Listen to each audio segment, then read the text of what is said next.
আসসালামু আলাইকুম রহমতুল্লাহ। Military engineering services MES job circular 2024 উপসরকারি প্রকৌশলীদের জন্য যে সার্কুলারটি প্রকাশ পেয়েছে, আজকে সেই সার্কুলারের প্রশ্ন প্যাটার্ন এবং সুযোগ সুবিধা সম্পর্কে আলোচনা করব।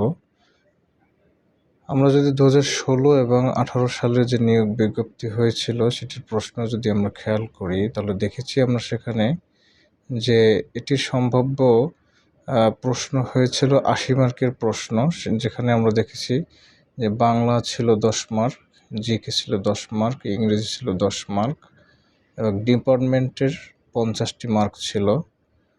টোটাল এই 80 মার্কের প্রশ্ন ছিল। তবে এখানে লক্ষণীয় বিষয় হচ্ছে ডিপার্টমেন্টে যে 50 মার্ক থাকবে সেটি অবশ্যই ইংরেজিতে হবে।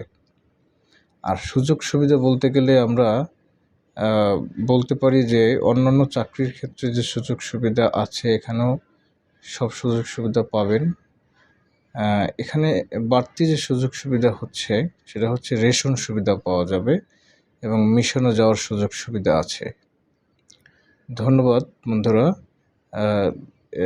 আজকে এতটুকুই ছিল এই জব সার্কুলারের প্রশ্ন প্যাটার্ন এবং সুযোগ সুবিধা সম্পর্কে। পরবর্তী ভিডিও দেখার জন্য আমন্ত্রণ রইল।